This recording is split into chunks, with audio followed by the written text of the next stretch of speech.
And with the penultimate, it's very important that we are pushing through the penultimate stride. You'll watch here. I'm going to attack the last 3 steps and watch my second last stride. I'm going to try to cover some distance here. See how much distance we're covering? That is creating acceleration. It's also helping me to load my takeoff.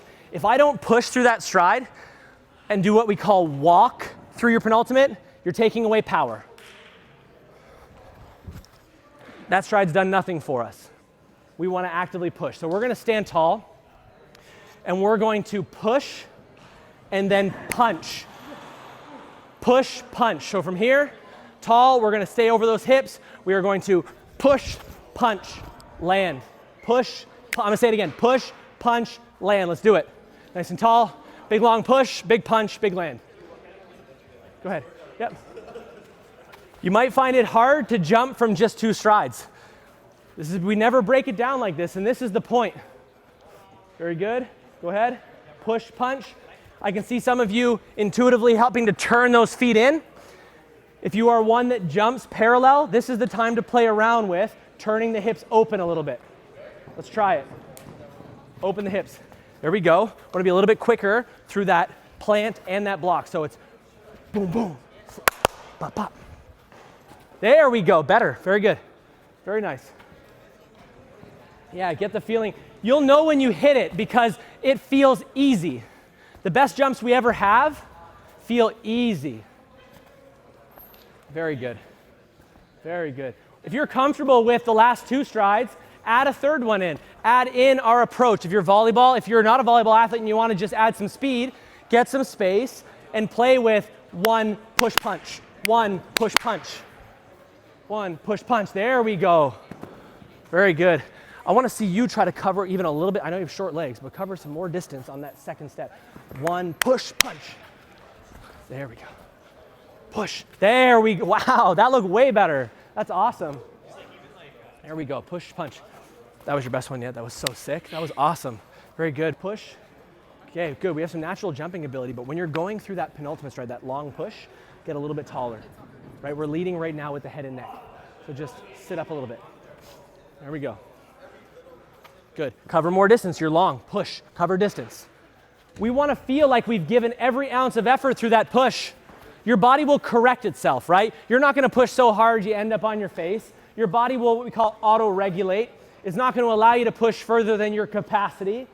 It'll figure it out. But what you can do is kind of instill that intent in the movement. Let's bring it in a bit here. Let's bring it in.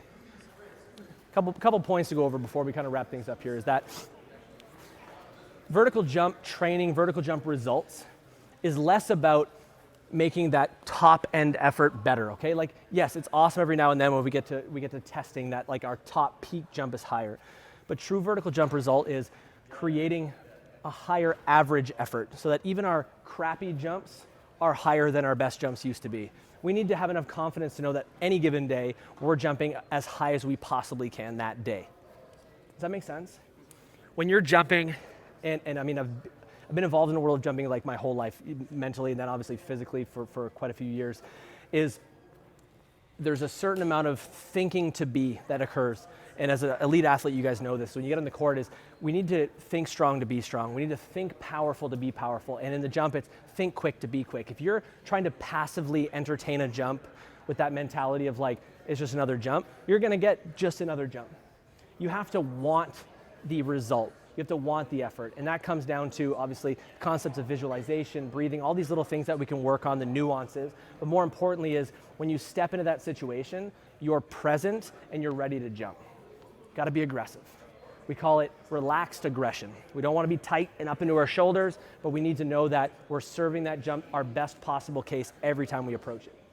My sport was legitimately, as a pro dunker, was get in front of a big crowd of people and jump as high as possible and do tricks. So if I wasn't invested in every single effort because all eyes were only on me at every time, I wouldn't have been able to get that result. So as a team sport, it's like you owe yourself and you owe your team the advantage of every time you approach a jump that you are giving it your effort and you are being aware of these positions. You can take everything that we learned today and implement it into your current protocol, your current regime. If you have coaches, I urge them to get a hold of me. I'm available through Instagram. They can reach out, or email. You'll get all that information in email after the camp. And I'm available to come through and do workshops, lectures, talks in this world. And if you have any questions, I consider you guys my athletes now. Anybody that I work with and spend any time with, you can reach out to me and I will do my best to get back to you as soon as possible. Does anybody have any questions? No? Okay, yes. It's Project Pure Athlete. You can check that out. Awesome, guys. Thank you so much. Hope you had fun. Bye.